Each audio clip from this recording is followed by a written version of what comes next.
Going back to what you said about exponential strategies for exponential aging. Right. Yeah. So can you maybe give a little bit more detail about these strategies? Yeah. So the first thing is that I've created an exponential construct to kind of understand this and go about it. So the construct is that there are 4 circles that need to be addressed. The first one is called life energy. The second one is longevity itself. The third one is health. And the fourth one is performance. So if you want to live young for a lifetime, you need to be addressing all 4 of those circles, right?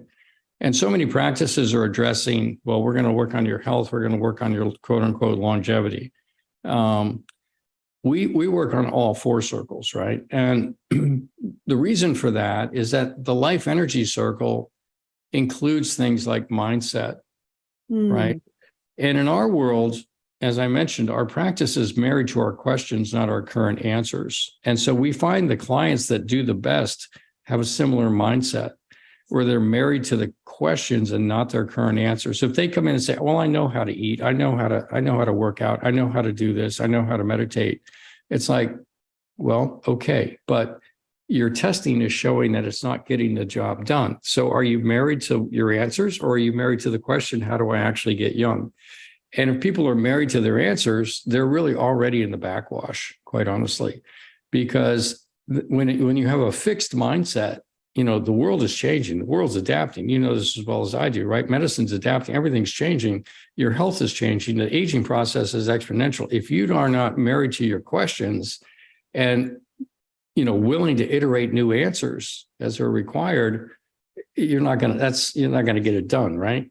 So that's one mindset. So the other one is having a youthful mindset, right? So many people acquiesce to the aging process by simply saying, well, for my age, I'm pretty good, or I guess I'm just getting older. I shouldn't be able to do that at my age. I was told I shouldn't do that at my age. All these, well, who made that up? Yeah. Whose construct is that, right? Who says that's right? Right. So the point is that we want to work with people that have a drive to, ask the right questions, have a youthful mindset, that sort of thing.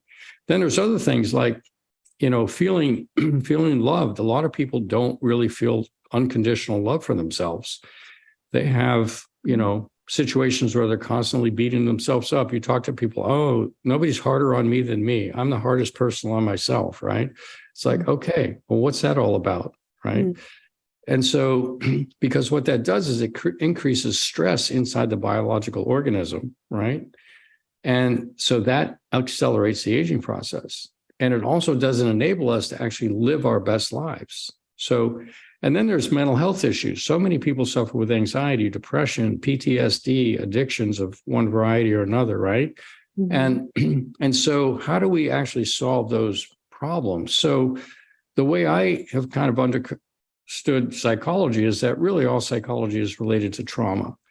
And we've all experienced trauma in our life. We've all experienced some traumas in our life, no doubt. And then our reflex is to live in reaction to those traumas.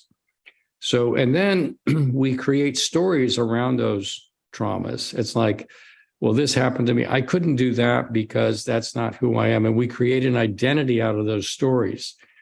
So I always do this. I never do that. This is who I am.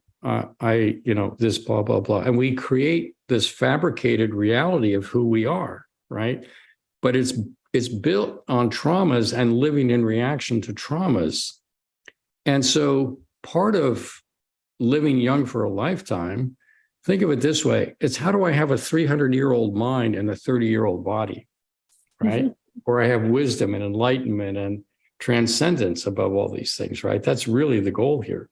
So how do we crack that code, right? How do we actually go back and heal those traumas? And then how do we transcend them to the point where we realize that actually nothing ever bad happened to us, that we're grateful for everything that ever happened. We love all the people that were involved, and we've completely transcended it. And now we, are able to go forward, right? And then there's things like wisdom and joy, and feeling safe is another massive one, right? I find that all anxiety, anger, depression, fear, even excitement is a flip side of this, but is related to not feeling safe. So when people don't feel safe, they live in reaction to not feeling safe, and that holds them back. How many people listening would say, I'm living up to my full potential, right? We've always learned, we're the ones that hold us back the most.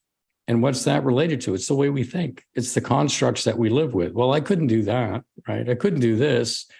I would need more of that to do this. Those are just constructs. And yet when you get to a point where you can actually give yourself safety, when you can give yourself unconditional love and you can give yourself safety and from a transcendent place, all of a sudden it's like, oh, I live in a different universe now. Anything's possible. So for me, I wake up and I have 4 affirmations every morning. One is that I'm 27. I wake up 27 every day. The second one is that I'm on a path to enlightenment, that I really am working in this psycho-spiritual space to live a transcendent life to where really I'm unencumbered by past traumas.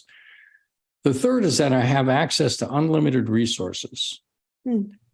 So you think about it, you could say, well, if I just had another, pick your number. If I just had another $1,000, another $1 million, another $10 million, another $1 billion, if I just had another $10 billion, I could do anything I wanted, right? I mean, pick whatever.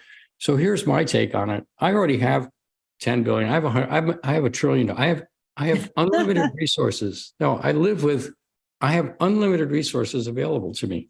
And of all the resources out there, money is actually the least important. It's the other resources that are actually more important. But I wake up with unlimited resources. So now I'm 27. I'm on a path to enlightenment and I have unlimited resources. What do we want to do today? Right? What do we want to do today? And it's really freed me up to step into much bigger activities than I otherwise would have, which is very cool. And then the fourth affirmation is that I'm a loving individual with loving relationships and, a real sense of support for people around me and support from people around me towards me. And so those are my 4 affirmations. And what it does is it enables me to live a life that's different than the life I was leading before. So if you're going to be around for a long time, is it just more of the same? I'm going to play more golf. I'm going to run another business and try to make another X number of dollars or whatever the deal is? Or is it, no, I actually want to grow as a human being into my ultimate expression of myself and take my health with me and allow this to inform my health and actually live a life of impact where I can impact the planet and the people around me in ways that I never dreamt that it was possible. And so that's a big part of what we do too, is helping people on that path. So that's the life energy circle. How long have you had these 4 affirmations in affirming them? Since Tuesday. No, I'm just teasing. No, I've been working on this for a long, long time, right? I've been involved with, I remember walking down the street when I was 3 years old, actually debating the existence of God and deciding that one day I wanted to become wise. And so really I've had a lifelong involvement with what I would call the psycho-spiritual space, right?